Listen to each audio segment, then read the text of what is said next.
Antonio, los saludo desde Perú. Silvia Amor, hola, buenas noches. Doctor Antonio, cariños desde Buenos Aires. Victoria Esparza, hola desde Tijuana, Baja California, México. Paula, buenos días. Perla Gil, hola, buenas noches, don Antonio y a todo el chat. Quiero comentar que me pareció fabuloso el vídeo de ayer. Usted le sacó el traje y hasta la piel a las trampas de estos seres, se lo agradezco mucho. Bueno, muchas gracias a ti, Perla Gil, por estas palabras que me dedicas. Ámate, te necesitas, dice buenos días. Laura Jorritma, hola, buenos días o noches, saludos desde Holanda. MV, buenos días, Antonio de Vicente. ¿Podrías dedicar un programa al apego evitativo? Es decir, de dónde surge y si puede solucionarse. Muchísimas gracias.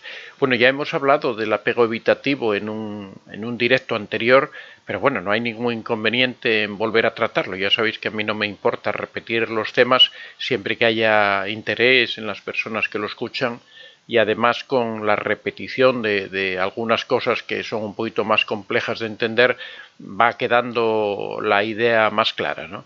O sea que no hay ningún problema. La semana próxima podemos tratar el asunto del apego evitativo.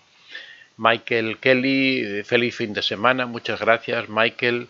Cristina Niño, buenos días. Hola, buenos días. ¿Qué tal? ¿Cómo estáis? Ya sabéis que hoy tenemos bueno, es viernes, nos toca debate, o sea que espero que todos colaboréis intensamente dando vuestras opiniones. Uno de los primeros ejercicios para desarrollar la asertividad y la autoestima es expresar las opiniones con libertad. Entonces, bueno, podéis empezar a practicar esa asertividad y esa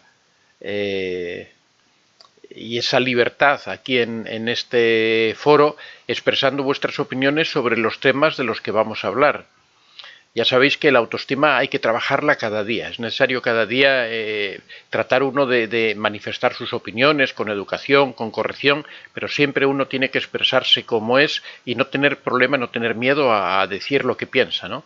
Por eso este chat, este foro, es un buen momento para que os soltéis las riendas, para que os dejéis salir eso que pensáis y expreséis vuestra opinión con libertad.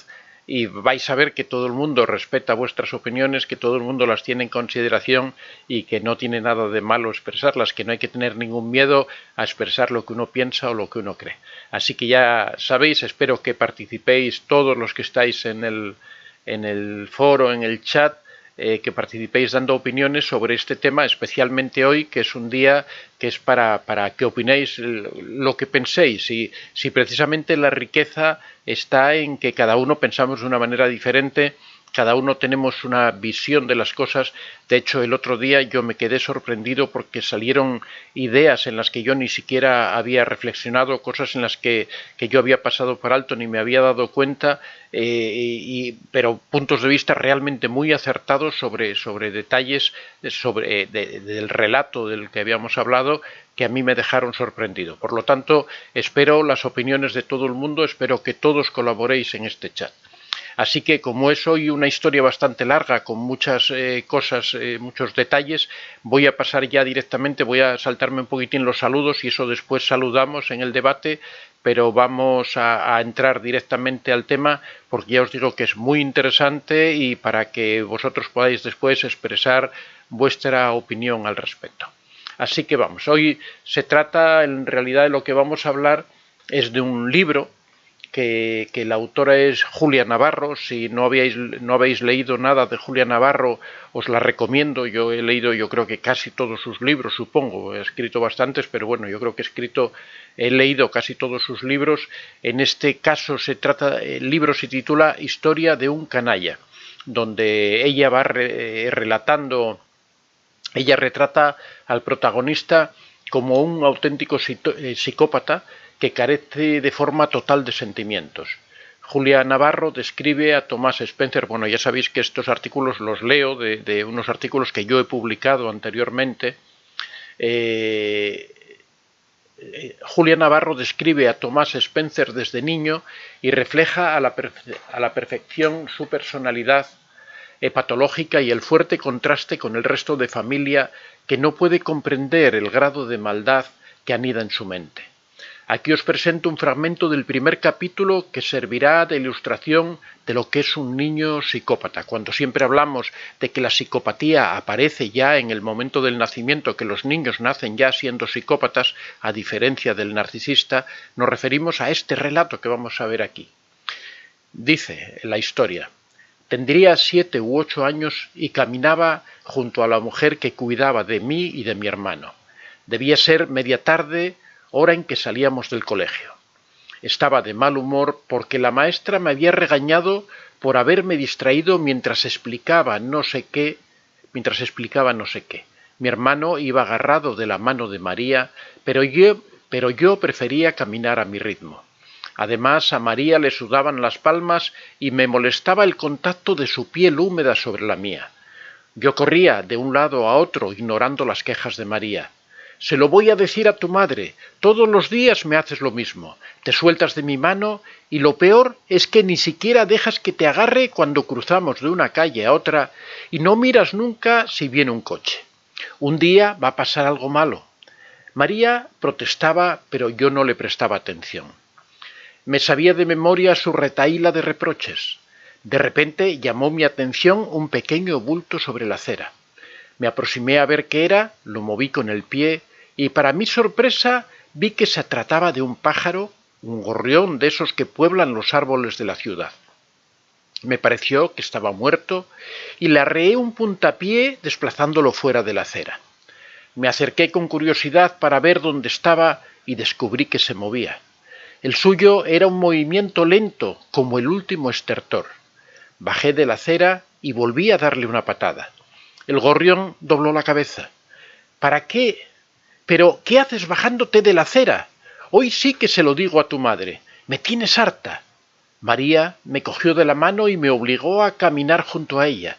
Me produjo una enorme irritación que tirara de mí y en cuanto se distrajo le di una patada en la pantorrilla. No me arrepiento de la patada que le di aquel día a María, pero no puedo olvidar el cuerpo inerte del gorrión. Fui yo quien le arrebató el último aliento. «¡Qué bruto!», exclamó Jaime, mirándome con reprobación, no sé si por la patada a María o por la que le había dado al gorrión. «Tú cállate, que te doy a ti también», respondí irritado. Jaime no me contestó. Sabía que a poco que se descuidara tendría que encajar otra de mis patadas o incluso un puñetazo en los riñones. Le sacaba 2 años a mi hermano, de manera que siempre estaba en desventaja conmigo. «Se lo voy a decir a tu madre, es que no puedo contigo. Si sigues así, no iré más a buscarte al colegio. Eres un niño muy malo. Malo. Sí, ese era el reproche favorito de la maestra, de María e incluso de mi madre. Mi padre me reprendía, pero nunca me calificó de malo. Me conocía demasiado bien para despacharme con esa frase tonta de «eres un niño malo». Aquella tarde, cuando llegamos a casa, mi madre se estaba arreglando para irse al hospital. Esa semana tenía turno de noche y parecía cansada.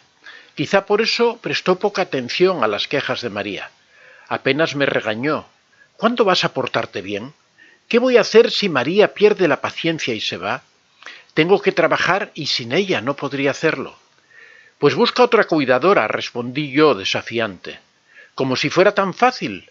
Además, María es una buena mujer. Eres un niño muy malo. No sé qué vamos a hacer contigo. Vete a tu cuarto a hacer los deberes. Hablaré con tu padre y ya te dirá él el castigo».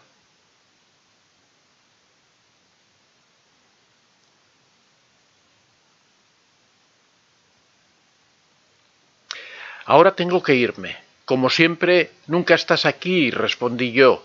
Sabía lo que decía. Quería hacer daño a mi madre, que se sintiera culpable por no dedicarnos más tiempo. En alguna ocasión la había escuchado hablar con mi padre, culpándose por pasar más horas en el hospital que en casa, y aunque mi padre solía consolarla, diciéndole que lo importante era el cariño que nos daba y no el tiempo que nos dedicaba, mi madre no dejaba de sentirse en falta. De manera que la golpeé donde más le dolía. Ella se quedó mirándome y vi en su mirada un destello de tristeza y a continuación de ira. «Vete a tu cuarto». De camino a mi habitación, aproveché para darle la patada prometida a mi hermano Jaime, que soltó un alarido que alertó a mi madre. «¿Pero qué pasa? Tomás me ha dado una patada», se quejó mi hermano entre lágrimas. «María, por favor, hágase cargo de los niños, que me tengo que ir. Y tú, Tomás, castigado en tu cuarto sin salir, y este fin de semana no te llevaré a ninguna parte». «¿Y a mí qué me importa? Me da igual. Además, yo no quiero estar contigo. No me gustas como madre. No eres como las madres de mis amigos. Tú nunca estás. Mi madre ni siquiera me miró. Salió de casa dando un portazo. Supongo que era su manera de controlar la rabia y no soltarme un bofetón. Lo cierto es que yo pasé el resto de la tarde en mi cuarto sin molestarme en hacer los deberes, sacando de sus cajas todos los juguetes y esparciéndolos por la habitación, sabiendo que María tendría que colocarlos, lo que le fastidiaría doblemente. No solo por el trabajo añadido, sino porque sufría de la espalda. Cuando mi padre llegó poco antes de cenar, María estaba quejándose. «¿Qué sucede, María? ¿Han hecho alguna trastada los niños?», quiso saber mi padre. «Jaime es un santo, señor, no hace ruido, pero Tomás es muy malo, señor. Solo se le ocurren cosas para fastidiar a los demás». «Vamos, vamos, María, hay niños que son más movidos que otros, pero eso no significa que sean malos. A ver, ¿qué es eso que ha hecho hoy Tomás?». María le contó los incidentes de la tarde y él me llamó a su despacho. Como yo sabía que María quería quejarse de mí, ya había maquinado mi venganza. Mientras ella hablaba con mi padre,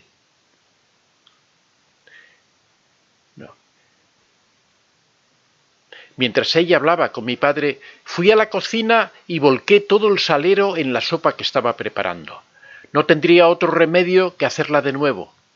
Mi padre era abogado, trabajaba mucho, salía de casa por la mañana temprano y no regresaba hasta la noche.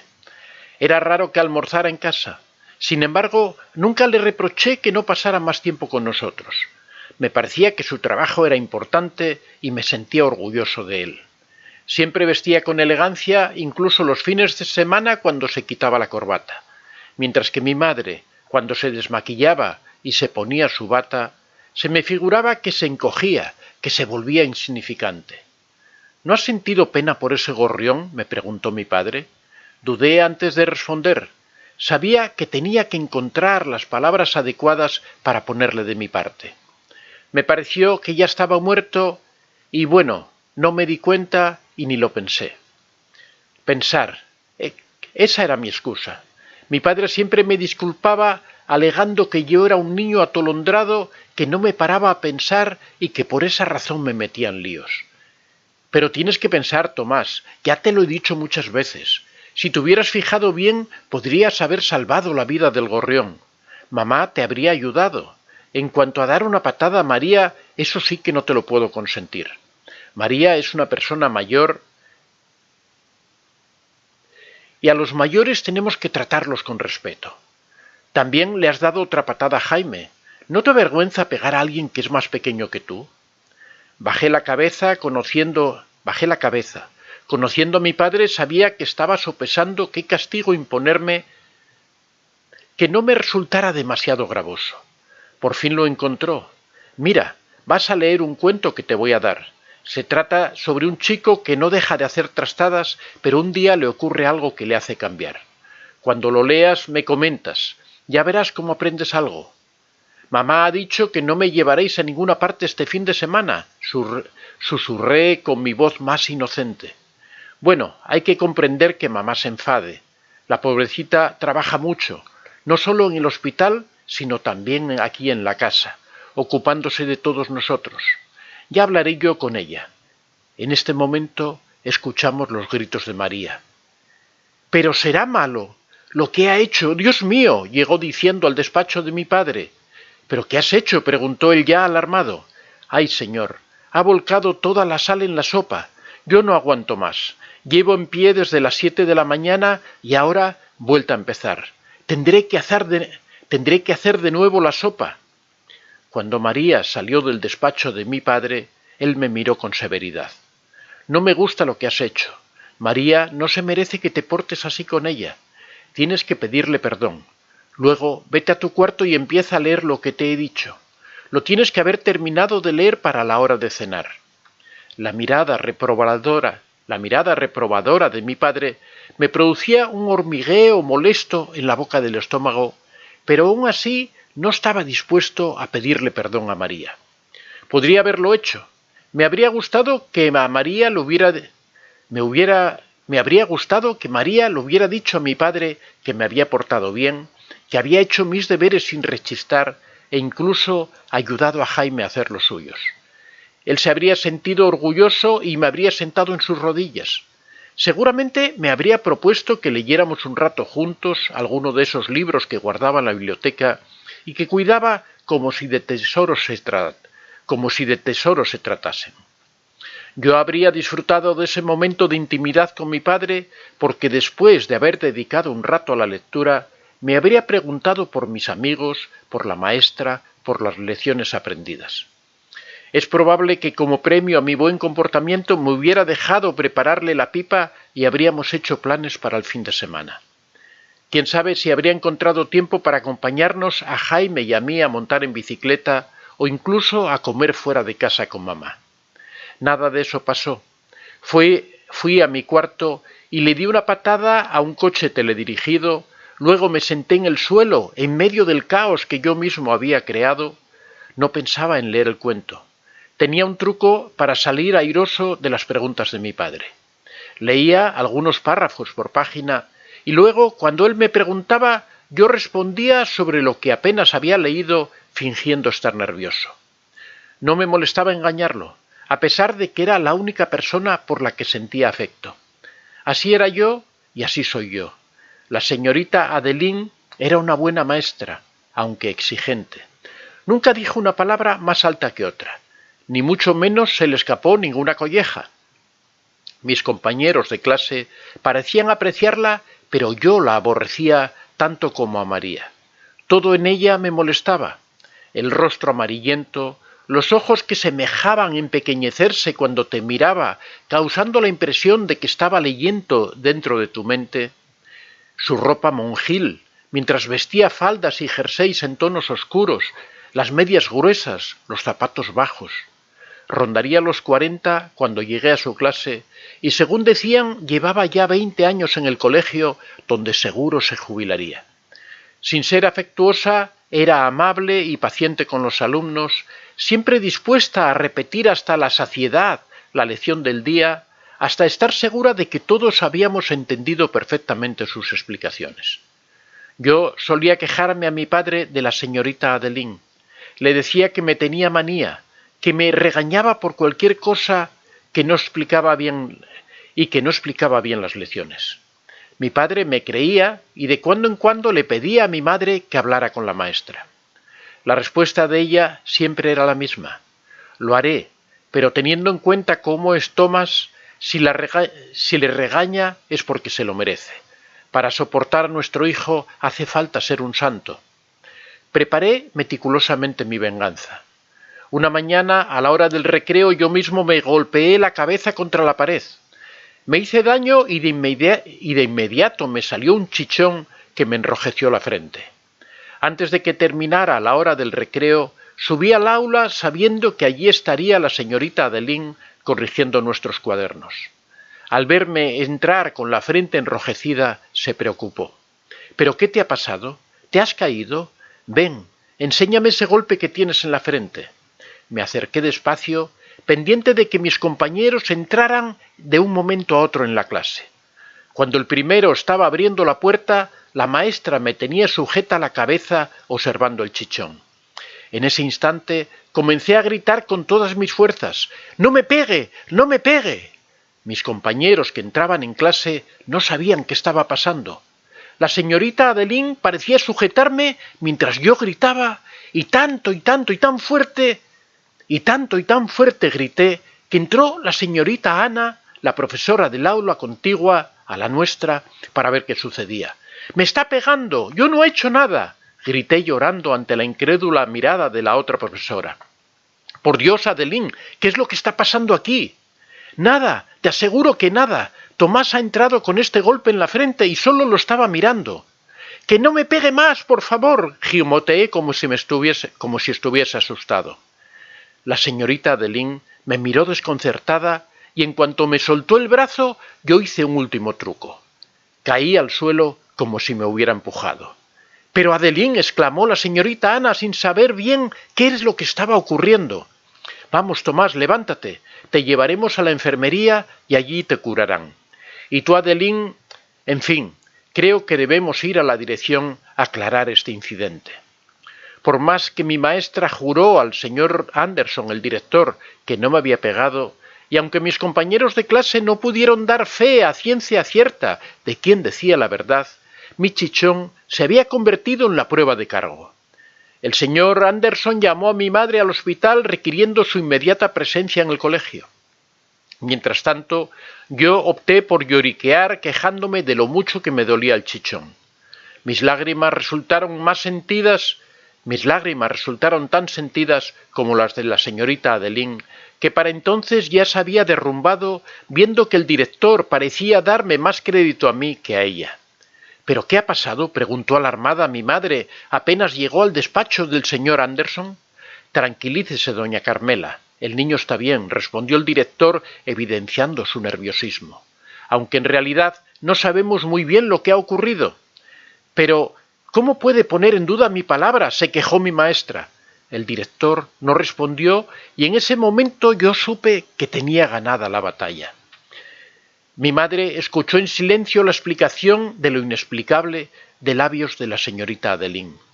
Mi maestra juró lo que era verdad, que yo había entrado en la clase ya con el chichón y que cuando ella se dispuso a ver qué me pasaba, me puse a gritar acusándola de estar pegándome. Bueno, yo no sé qué decirle, doña Carmela. Siento este incidente. Le aseguro que nunca había sucedido algo así. Le aseguro que nunca había sucedido algo así en el colegio. La señorita Adeline es una maestra querida por los niños y que nunca hemos tenido quejas sobre su comportamiento. Pero, no sé, quizá Tomás la ha puesto más nerviosa de lo habitual. Ya sabe que su hijo es un niño muy inquieto. El director se retorcía las manos mientras hablaba. —¿Qué ha pasado, Tomás? —me preguntó mi madre con voz cansada. Noté que dudaba de que la señorita Adeline me hubiera pegado y que intuía que había sucedido algo que se le escapaba. Yo no respondí, sino que lloré con fuerza mientras me abrazaba a su cintura. Mi madre me apretó contra ella intentando consolarme. De reojo miré a la señorita Adeline y la supe vencida.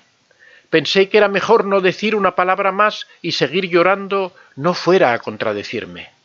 Para entonces mi cara estaba tan enrojecida como el chichón y los ojos se me habían empequeñecido a causa de las lágrimas. Fue una actuación extraordinaria. Ni un actor profesional lo hubiera hecho mejor, porque a pesar de sus primeras reticencias, mi madre acabó creyendo mi versión. Ella me conocía bien, pero no lo suficiente como para creerme capaz de tamaña villanía. Espero que tome usted una decisión. Lo que le ha sucedido a mi hijo es imperdonable. Sí, sin duda, claro que adoptaremos medidas. Reuniré al claustro de profesores. Tendrá que hacer algo más, señor Anderson. No creo que los padres de los alumnos de este colegio puedan estar tranquilos sabiendo lo que le ha ocurrido a mi hijo. Hoy ha sido Tomás el agredido. Mañana puede ser cualquier otro niño. Por primera vez veía a mi madre conmovida por mi llanto. ¿Acaso porque era difícil verme llorar? Fue eso lo que la convenció. Al día siguiente no fui al colegio. Mi madre ni siquiera me despertó. Cuando abrí los ojos bien entrada la mañana, la encontré sentada en el borde de mi cama mirándome con atención. Me sobresaltó su mirada, pero me tranquilicé al verla sonreír mientras me cogía la mano. Creo que se sentía culpable por dudar de mí.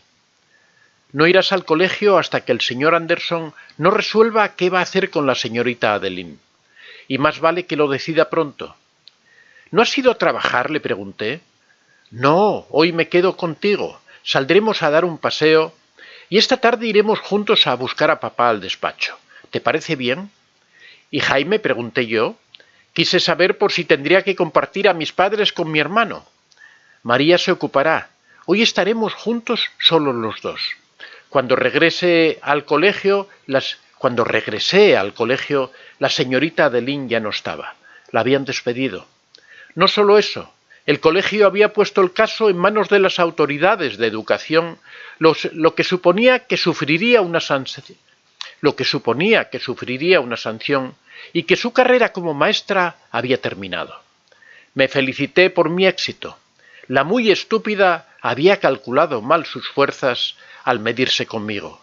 Escuché a algún profesor lamentarse de la suerte corrida por la señorita Adeline y por sus murmuraciones supe que la que fuera mi maestra estaba viuda y mantenía a una hija imposibilitada. Si no volvía a trabajar, ambas mujeres tendrían que vivir de la caridad. La verdad es que no me conmovieron aquellos chismorreos. Bueno, amigos, hasta aquí llega este espeluznante relato en donde vemos cómo es el surgimiento de un niño psicópata, de un psicópata, cómo en la infancia ya se presentan estos rasgos psicopáticos. Ya os digo que hay investigaciones en donde se comprueba la presencia de estos rasgos de la psicopatía en bebés de 6 meses, bebés de 1 año. Aquí estamos hablando de un niño de 8 años que saca toda su crueldad, que saca toda su maldad en su relación con los demás. Ahora espero vuestras opiniones. Lo que quiero saber es qué os parece este niño, qué os parece la actitud de su padre, la actitud de su madre, cómo reaccionó el colegio, cómo habríais reaccionado vosotros en una circunstancia similar, si tenéis experiencias de cosas de este tipo, si habéis conocido algunos niños realmente malos que consideréis que son psicópatas, si habéis conocido o habéis tenido relación con algún adulto que sea también psicópata. Así que ya sabéis, ahora es vuestro turno. Como os digo, es muy importante utilizar estos momentos, utilizar estos lugares, este chat, por ejemplo, para empezar a practicar la asertividad, para tratar de expresar vuestras opiniones con libertad, con respeto, con educación. Aquí podéis ir dejando vuestra autoestima que se vaya desarrollando. Empezamos por estos pequeños detalles de opinar cada uno lo que piensa al respecto de las cosas. Así que ya sabéis, sé que todos entendéis mucho de estos temas porque lo habéis vivido en primera persona, ya sea con psicópatas o también con narcisistas, así que adelante.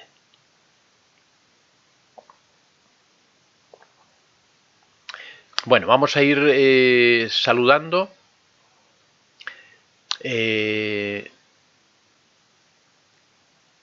Laura Jorrima dice, sí, por favor, doctor, es un buen tema el apego evitativo. Sandra M, buenos días desde Colombia. Alicia Collins Heredia, buenas noches. Obi One One Kentucky, buenos días. MV, muchas gracias de nuevo. Ani Rodríguez, hola, buenas noches, doctor. Saludos desde Uruguay. Pablo Ondínez, no, Ani Rodríguez, buenas noches, sí, desde Uruguay. Pablo Ondínez, don Antonio, buenas noches desde Ciudad de México. Muchas gracias por su trabajo en estos vídeos.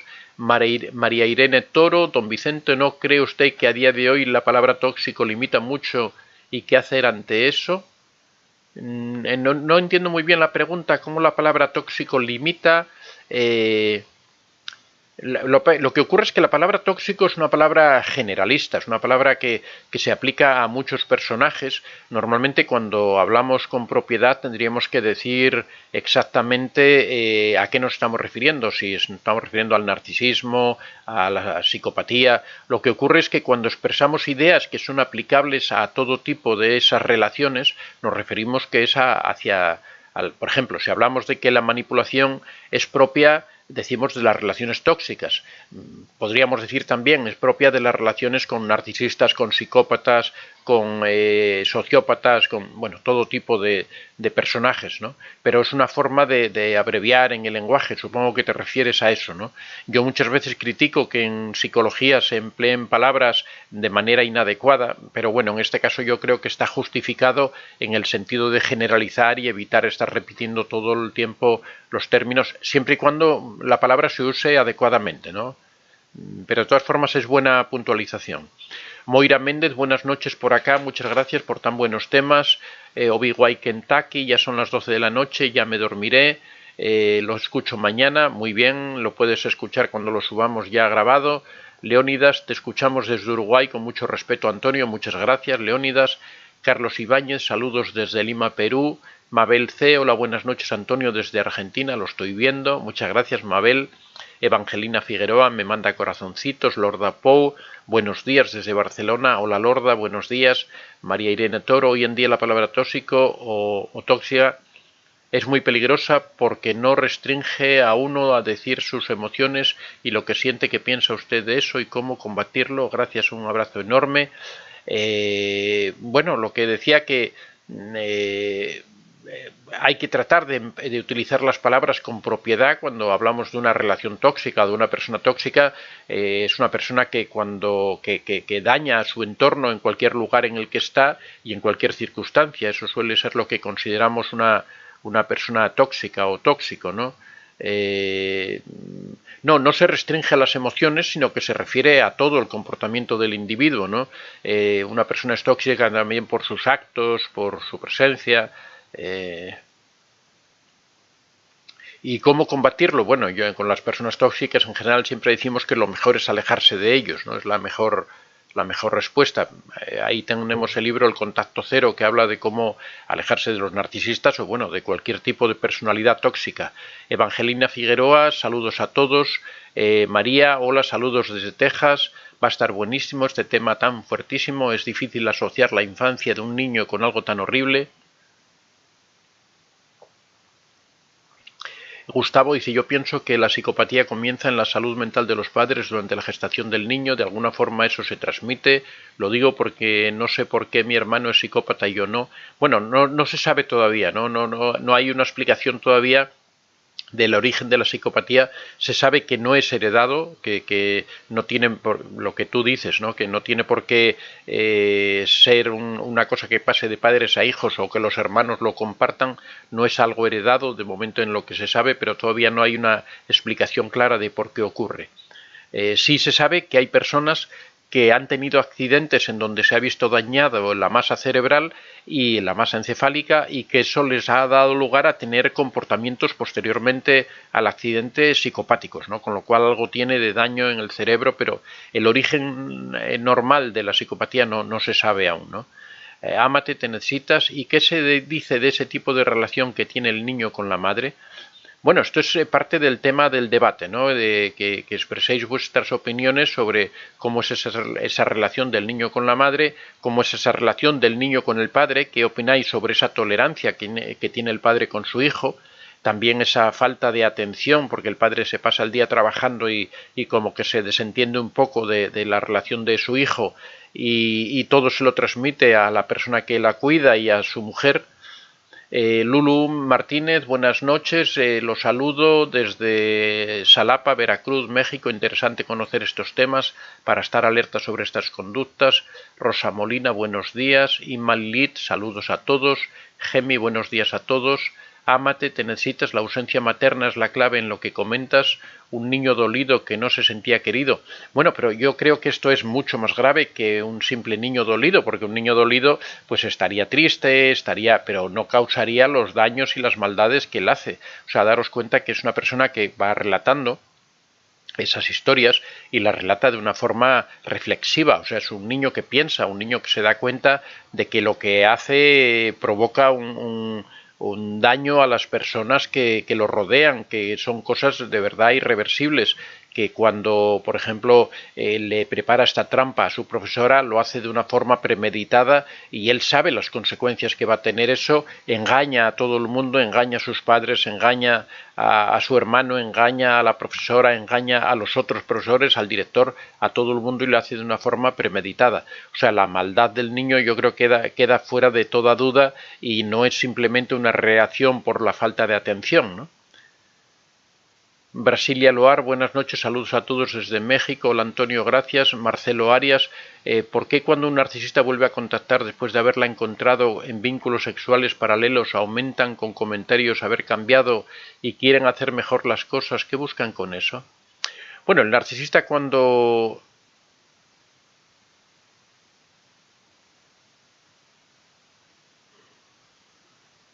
Bueno, no entiendo mucho la pregunta, ¿no? Cuando dices que he encontrado en vínculos sexuales paralelos, no entiendo, argumentan comentarios haber cambiado y querer hacer mejor las cosas. Es que no entiendo la pregunta, Marcelo, si me la puedes repetir. No sé si quieres decir que han tenido una relación solo vinculada con el sexo anteriormente y que ahora quieren enfocarla de otra manera.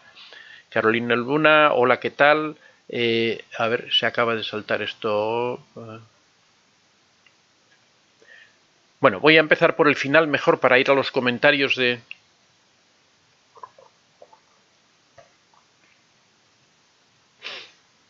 Ámate, te necesitas, dice, pero solo estamos viendo el comportamiento, no sabemos cómo fueron sus primeros años, conocemos muy poco.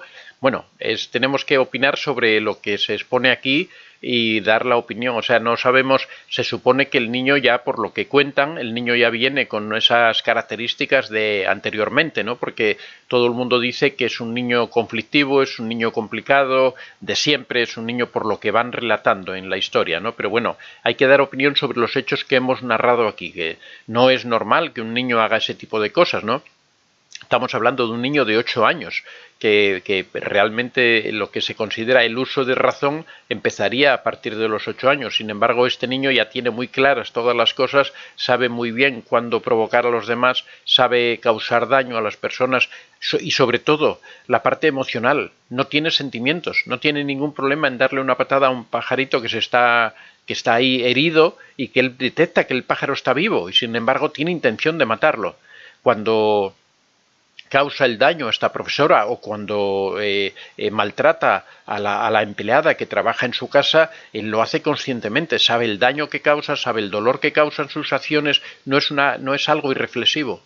Silvia Amor, creo por la narración que al ser un niño psicópata no tenía sentimientos hacia nadie. ¿Tienen alma esos niños? Los celos hacia su hermano y el desprecio hacia las personas que trabajan cuidando. Por ejemplo, ya vamos viendo un poquitín Alicia Collins Heredia. Yo conocí a una persona que entre él y un amigo hicieron que un gato se ahogara en un canal cuando eran niños. Lorda Poe, está claro que el niño tiene necesidades afectivas por parte de sus padres que trabajan mucho, pero como usted dice, estaría triste, pero no son trastadas. Victoria Esparza, un psicópata manipula a todos. Fan de Gainax NGE, disculpa la pregunta, pero me gustaría hacerte una pregunta. ¿Cree que si un hombre finge ser una mujer embarazada sufre disforia de género? Bueno, podría ser, ¿no? De todas formas, hay un trastorno en donde hay hombres que se sienten embarazados, que no recuerdo, es un trastorno muy raro, donde hay hombres que se sienten embarazados, pero lo recuerdo vagamente, no podría decirte, pero bueno, podría ser disforia de género, ¿no? Pero bueno, habría que analizar muchas más cosas, no simplemente el hecho de que se sienta embarazado puede tener otro tipo de trastorno, ¿no? o de enfermedad mental. Caroline Luna, pienso que el cerebro del niño es sensible y capta desde los primeros años de vida la esencia del adulto y puede captar la dinámica de crueldad que existe entre papá y mamá y el niño lo imita. Bueno, pero Caroline, aquí yo creo que no se ve ninguna dinámica cruel entre el padre y la madre. El padre, bueno, trabaja mucho, presta poca atención, la madre trabaja también, pero bueno, esto ocurre en muchas parejas. Bueno, aquí, por ejemplo, en España, yo sé que la mayoría de las parejas trabajan los dos miembros de la familia, pasan muchas horas fuera. En mi caso, por ejemplo, mi mujer siempre trabajó, yo siempre trabajé y de pequeño teníamos que dejar a los niños en jardines de infancia mientras nosotros nos dedicamos al trabajo, pero en la vida moderna es algo bastante normal, ¿no? Bueno, yo expreso una opinión como el resto de las personas, o sea, no penséis que yo estoy apabullando o descalificando ninguna opinión, ¿eh? Solo estoy diciendo lo que yo pienso al respecto y la verdad es que es muy bueno sacar todos los aspectos y puntos de vista. Paula, con adultos es muy diferente la actuación, son como Chucky, el muñeco diabólico. No entiendo, Paula, ¿a qué te refieres? Si con adultos es muy diferente la actuación, ¿te refieres a la actuación de los niños respecto a los adultos o entre los adultos que es diferente? A mí me da la impresión de que el niño se comporta casi como un adulto cruel, ¿no? No como un niño, porque un niño no tendría toda esa elaboración de pensamientos, ese afán de causar daño. Todos los niños crueles son niños hambrientos de amor. No lo sé, no lo sé, porque lo que estamos viendo es que aquí lo que está ocurriendo es un daño causado intencionadamente y aparte a este niño, por ejemplo, amor no le falta. Quizá le falte un poquitín de atención, de dedicación hacia él, pero por lo que se ve la madre lo quiere, lo ama, el padre lo quiere y lo ama, la señora que trabaja en la casa trata de entenderlo, pero no creo que sea una falta de amor. En todo caso puede ser una falta de dedicación de tiempo, ¿no? Pero yo creo que lo quieren en la casa, ¿no? Silvia Amor de mi mamá y jugaba poniendo gatos en una bolsa y matándolos, inventaba juegos malos y siempre mi padre decía la ley pareja no es dura y nos pegaba a todos. Bueno, son situaciones crueles, posiblemente Trini Siñes Oliver, buenos días Antonio y demás personas. Gloria Cuellar, buenos días don Antonio, qué alegría estar de nuevo aquí con usted. Es muy terrible cómo el amor ciego de los padres oculta la manipulación del niño. Victoria Esparza, mi hija narcisista hacía llorar a su hermano de casi 3 años mayor que ella, desde pequeña le pegaba a él. Lorda Poe, primero, cuando alguien es tan cruel con un animal indefenso como una persona, claro, pero además más indefenso, herido, una persona así ya es mala, para mí lo define enseguida ese acto.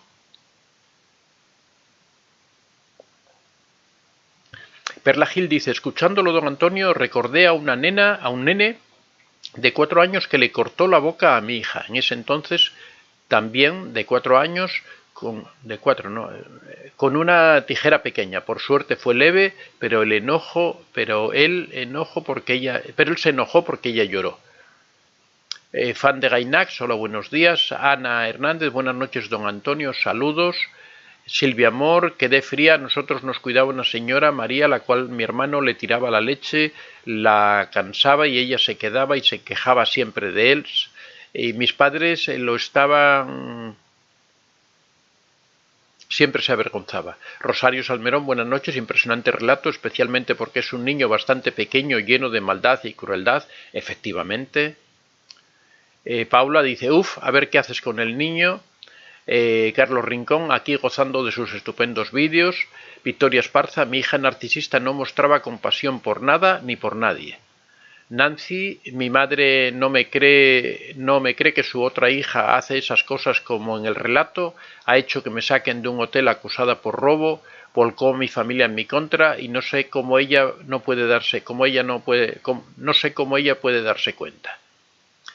Laura Jorrizma, y con solo 7 años, un plan de este calibre dan miedo. Carolina Luna, qué horror.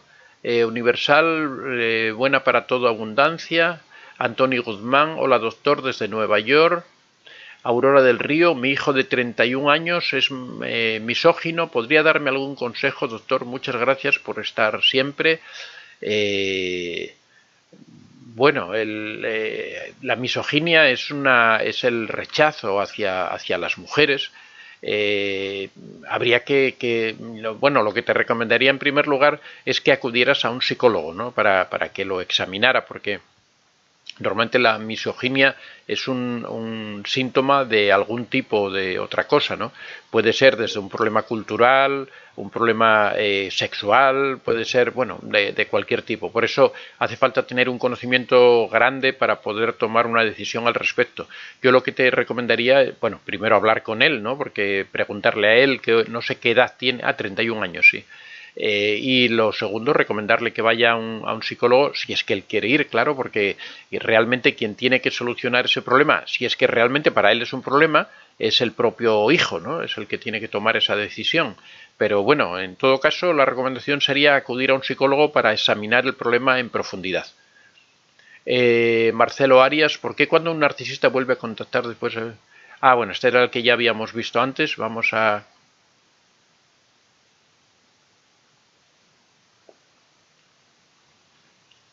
a ver por dónde...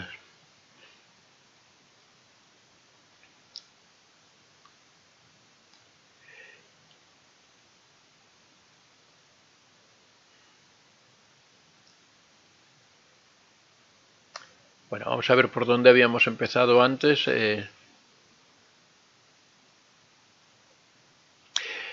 Erandi Wajuku dice, buenas noches, ¿cómo podemos ayudar a un hijo con personalidad psicópata derivado del padre? Bueno, ya hemos comentado que la psicopatía no es hereditaria. Lo que sí puede ocurrir es que haya aprendido determinadas conductas a partir de las conductas del padre. Pero bueno, lo que hay que hacer es tratar de ponerle límites, tratar de hablar con él, tratar de, bueno, darle cariño también, hacerle que respete las reglas y que acepte las normas, que sus acciones tengan sus consecuencias. Pero bueno, si tiene un problema realmente con su hijo, yo creo lo mismo de antes, tiene que acudir a un psicólogo porque, en primer lugar, la psicopatía no es hereditaria, por lo tanto no es seguro que tenga psicopatía, posiblemente tenga algún tipo de problema conductual, que se porte mal, que tenga algún tipo de tal, pero que eso requiere de una evaluación, requiere de un estudio pormenorizado y ahí le podrán decir realmente cuál es el problema que existe, pero bueno, para eso hay que llevarlo a un profesional que lo examine, ¿no? Perla Gil, yo no estoy segura de si los padres son responsables, se me viene a la cabeza la película Semilla de Maldad, aterra y tristemente hay chicos así, no tengo claro aún por qué. Muy buena opinión, Perla Gil. Realmente cuando vemos la conducta de sus padres no hacen nada mal, o sea, quiero decir, no dedican el tiempo necesario a sus hijos, pero bueno, en la sociedad actual eso es algo muy común, ¿no? Los padres tienen que trabajar, hoy día es difícil sacar una familia adelante con dos hijos, ellos son profesionales, tienen sus carreras, uno es médico, el otro es abogado, hoy día sabes que no puedes abandonar una carrera profesional porque evolucionan las cosas a tal velocidad que te quedas descolgado y después resulta muy difícil reintegrarse a esa carrera, así que realmente es difícil el hacer frente a esas situaciones, ¿no? Yo creo que los padres hasta cierto punto son padres normales, de la vida normal, ¿no? Yo no veo que los padres tengan ningún tipo de maldad ni ningún tipo de mal comportamiento. Amate Tenecitas dice, ningún niño nace malo, perverso, psicópata o maligno, la psicopatía es consecuencia de la falta de amor infantil, sobre todo la falta de amor materno, todos nacemos tiernos y amorosos. Luz González, buenas noches, doctor. A los hijos en su adolescencia sí les afecta mucho, en muchos casos, la separación del padre, al grado de tener comportamientos narcisistas por el abandono, causándoles mucho vacío. Bueno, respecto a esto hay muchos estudios que no certifican eso que tú dices. Hay muchos estudios en donde hay niños que se han criado solos incluso, niños que han crecido en hogares de acogida y sin embargo se han desarrollado perfectamente. Bueno, voy a citar un caso, por ejemplo, de un niño que ha tenido una infancia muy feliz, que ya lo he dicho en varias ocasiones, lo he citado en varias ocasiones, que es el caso de Beethoven, por ejemplo. Beethoven era hijo de una prostituta y se educó primero en casas de acogida y después con una familia, y fue una persona que tuvo una vida normal y corriente. Por cierto, bueno, tenía un carácter un poco especial, pero sí tuvo una educación, o sea, tuvo una vida normal y habitual, ¿no? Aparte de que fuera un genio, ¿no? Eso es otro aspecto. Amate dice, si un niño es amado nunca hará nada cruel, pues solo conocerá el amor. Bueno, pues yo no puedo entender que se nazca con esa maldad. Victoria Esparza es una familia regular, pero ese chico tiene maldad. Es que aquí hay una cuestión, quizá vamos a decir que es un mito, ¿no? Es un mito que yo creo que viene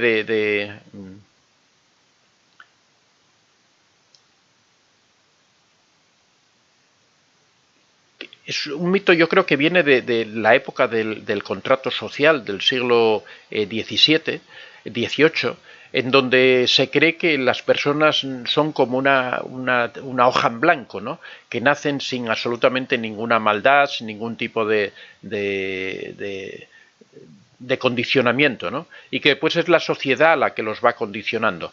Bueno, esas son teorías ya bastante antiguas. En el caso de la psicopatía hay muchos estudios al respecto, en donde ya se ha comprobado que los niños, desde el momento, ya he citado en varias ocasiones estos estudios, que niños de 6 meses, de 1 año, si queréis algún día podemos traer un poco todo este tema acá y relatarlo como es en realidad, cómo son estos estudios, qué tipo de conductas tuvieron estos niños, que niños de 6 meses, de 1 año, de 2 años tienen conductas psicopáticas sin haber tenido ningún tipo de relación especial o de condicionamiento especial, niños que nacen en familias normales y ya tienen ese tipo de conductas, ¿no?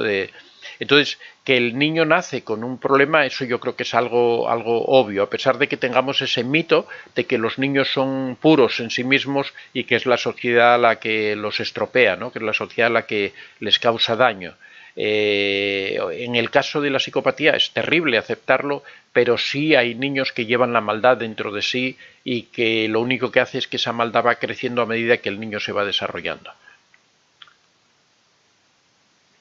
Perla Gil, con respecto al caso planteado, tengo una duda. Si los 2 hermanos se crían con María y sus 2 papás, ¿por qué solo es Jaime el conflictivo? Sí, bueno, el conflictivo es Tomás. Jaime es el que está tranquilo.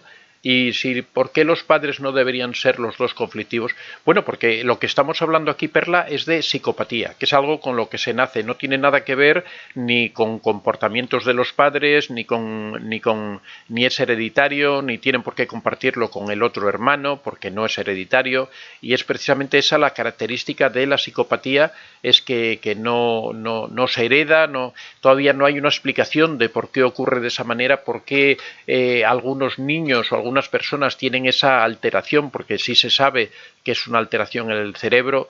Ya he explicado que según Robert Hare, o fue donde él empezó, se introdujo en la psicopatía, fue a raíz de un error que habían cometido con unos electroencefalogramas que se había hecho a unos reclusos en una prisión.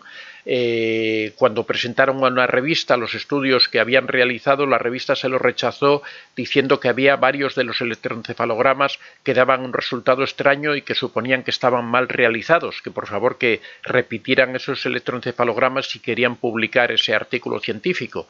Ellos lo repitieron y volvieron a obtener el mismo resultado, y ahí se dieron cuenta de que había personas que tenían una respuesta al electroencefalograma diferente al resto de las personas. Cuando les pasaron las diferentes baterías de personalidad y de trastornos, descubrieron que precisamente todas las personas que tenían el electroencefalograma alterado eran personas que puntuaban muy alto en unos test que ellos habían desarrollado de psicopatía. Ahí fue donde surgió el estudio de la psicopatía. Estoy hablando de los años, me parece que los años 60 aproximadamente, que fue donde él empezó a estudiar, 60 o primeros de los 70, no recuerdo ahora muy bien, que fue donde él empezó a estudiar la psicopatía. O sea que quiere decir que hay un trastorno fisiológico, que hay un problema, un daño en el cerebro que incluso provoca que la respuesta electromagnética o eléctrica que provoca el cerebro, que es lo que mide el electroencefalograma, sea diferente al de otras personas. O sea, estamos hablando de algo que está dentro de la mente, que no es hereditario, eso sí también se ha comprobado, con lo cual no tiene nada que ver con sus padres, ni tampoco tiene nada que ver con su hermano. Paula dice, entre los adultos, ¿dónde lo llevas o qué haces? A los adultos los puedes llevar al juzgado si hace falta. Bueno, los niños ya sabéis que son inimputables hasta que cumplen una determinada edad, por lo tanto no puedes hacer nada con ellos. Y en el caso del psicópata no tiene solución, o sea, el psicópata es así y no tiene curación de momento que sepamos.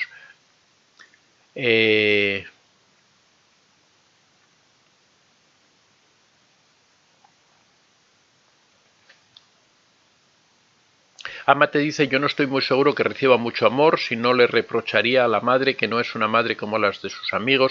Bueno, él se lo reprocha tratando de hacerle daño, no es que lo diga porque no siente que no lo amen, ¿no?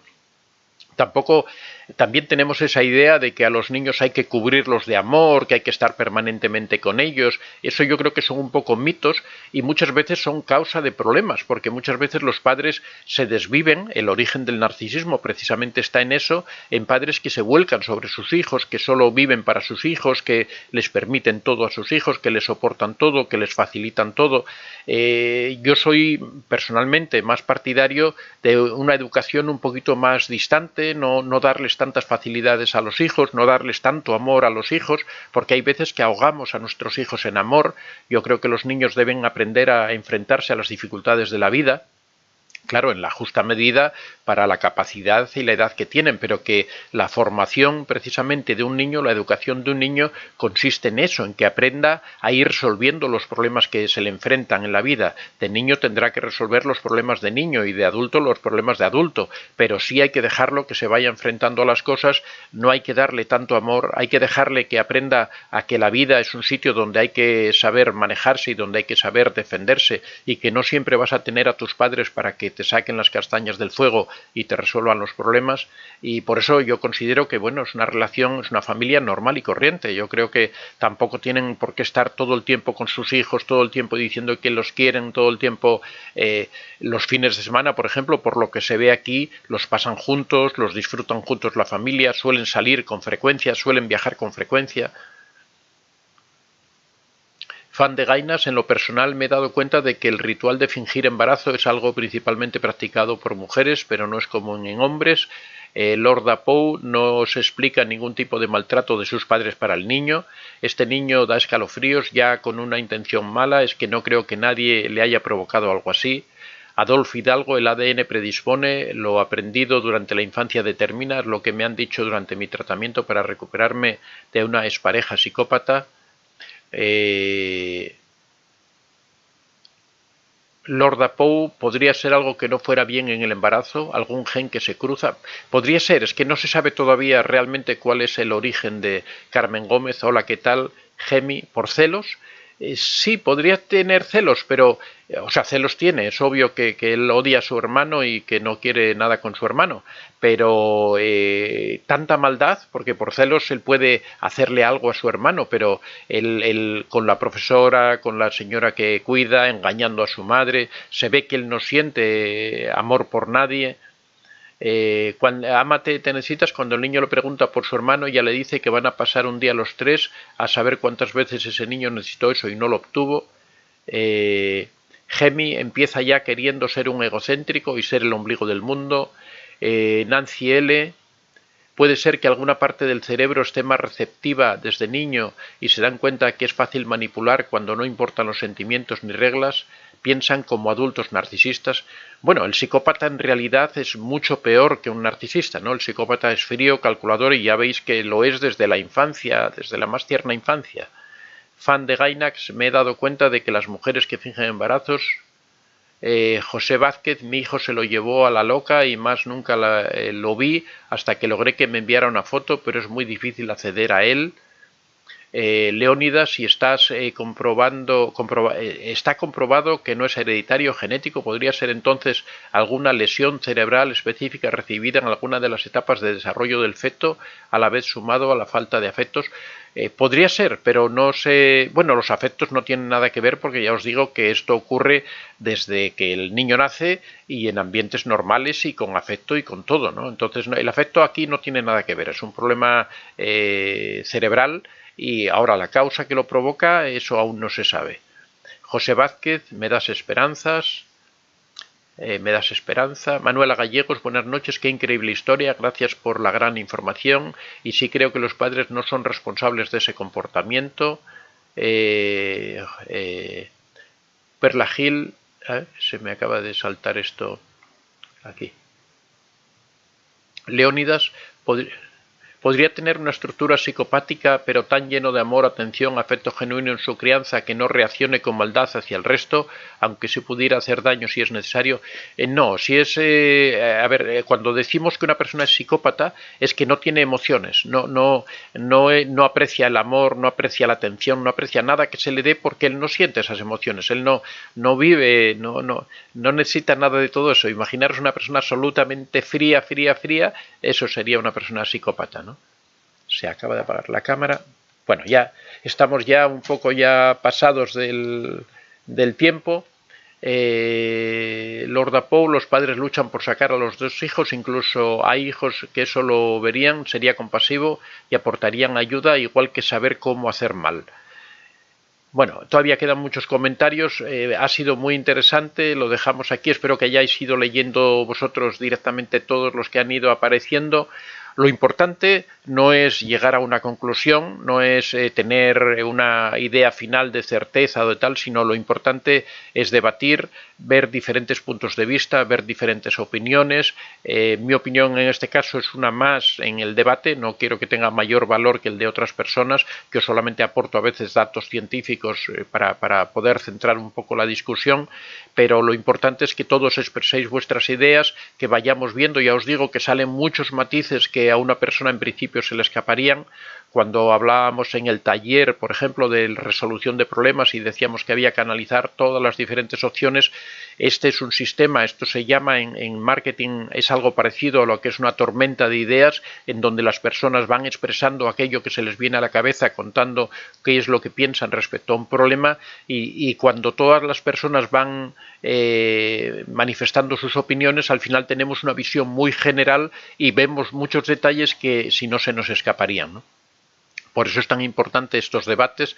Esto también ayuda a conocerse uno a sí mismo, ayuda a ir dándose cuenta cuáles son los puntos de vista que uno tiene respecto a temas que a lo mejor nunca se había planteado en la vida, y también a expresar las ideas, a expresar las opiniones en público, porque esto al final es una expresión en público que ayuda al desarrollo de la autoestima, al desarrollo de la asertividad. Así que hay que entenderlo como un ejercicio, más que como tratar de llegar a una verdad absoluta y final, ¿no? Así que bueno, muchas gracias a todos por este debate. Seguiremos los viernes haciendo estos debates en los que me encanta la enorme participación que hay. Ya os digo, las opiniones tan acertadas que tenéis todos, y de verdad muchas gracias a todos por esta exposición de hoy o por este debate de hoy. Ya nos vemos el lunes próximo a las 6:30. Acordaros que empieza un nuevo taller, empezamos de cero con otro taller, empezamos por el tema de la introspección. Aquellas personas que quieran información pueden dirigirse a antoniodevicente24@gmail.com. Por otra parte, seguimos con el taller que estábamos haciendo, que ya comenzó en el mes de marzo. En ese taller más antiguo vamos a empezar con el módulo de la dependencia emocional. En un mes volveremos a tenerlo de nuevo, así que ya sabéis, aquellas personas que estéis interesadas en esos temas podéis dirigiros a antoniodevicente24@gmail.com y ahí os informaremos. Muchas gracias a todos, un abrazo muy fuerte y que tengáis un fin de semana totalmente maravilloso.